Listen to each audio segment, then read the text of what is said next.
50대 김 부장의 사연. 30대에는 자리를 잡기 위해 달렸고 40대에는 가족을 위해 살았습니다. 내 집 마련을 위해 일주일에 하루 쉬며 일했습니다. 회사가 1순위, 가족은 2순위, 꿈은 3순위가 되어 수십 년을 보내고 50에 서니 답답하기만 합니다. 쉼 없이 달리면 먼저 도착할 줄 알았는데, 먼저 도착하면 더 많이 쉴 수 있을 줄 알았는데, 여유가 생기면 하고 싶은 것을 할 수 있을 줄 알았는데, 아이는 좀 크니 피하기만 하고 제대로 된 취미생활 하나 없습니다.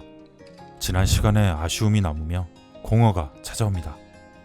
내가 살아온 건 과연 누구의 삶인지 궁금합니다. 50의 바다에서 홀로 남은 섬이 되었습니다. 이 사연은 대부분의 50대가 공통적으로 느끼는 감정입니다. 나이 50은 숨막히게 달려온 속도를 줄이고 인생 후반 목표와 자신에 대해 생각해야 할 시간입니다. 인생 전반이야 부모나 주어진 환경 때문에 제약이 있었을 수도 있지만 인생 후반은 다릅니다. 잘해도 내 탓, 못해도 내 탓입니다. 그러니 지금까지의 삶이 마음에 들지 않았다면 이제는 다른 방법을 써야 합니다. 공자의 말을 전하는 논어는 2500년 동안 전해지며 수많은 사람의 인생을 바꿨습니다. 흔들리는 50대에게 논어는 어떤 말을 해줄까요? 1. 50 넘으면 주변에 사람이 없어지는 이유. 논어에는 공자가 말한 타인에게 미움받는 7가지 유형이 나옵니다. 타인을 헐뜯는 사람, 융통성이 없는 사람, 예의가 없는 것을 용기로 생각하는 사람들은 가까운 사람들로부터 미움을 받습니다. 7개 중 하나라도 해당된다면 40이 지나기 전에 무조건 그것을 고쳐야 합니다. 그래야 50이 되었을 때 어른다운 어른으로 인정받을 수 있습니다. 2. 배움을 즐기세요.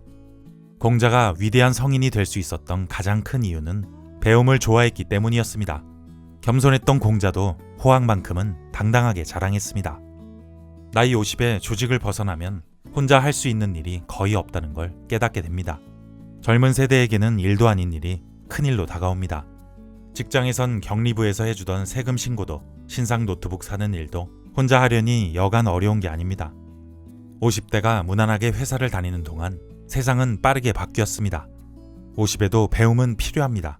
세무 신고하기, 스마트폰 다루기 같은 잡학도 필요하지만 강점을 강화하기 위한 강학이 반드시 필요합니다.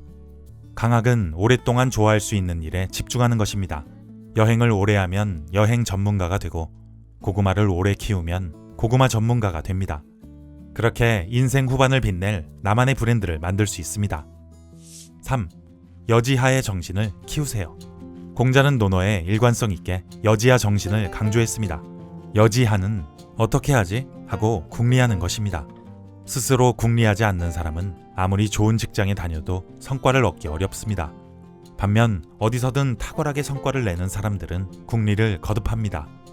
어떤 사람이 어느 날 갑자기 세상에 나타난 것처럼 보여도 5년, 10년 전부터 예리하게 칼을 갈면서 준비해왔을 것입니다. 조직에 있을 때는 묻어갈 수 있었지만 인생 후반전은 상황이 다릅니다. 스스로 궁리하지 않으면 단 한 발자국도 나아가지 못합니다. 4. 외적인 모습에도 신경 쓰세요. 공자는 리더의 모습을 이렇게 설명합니다.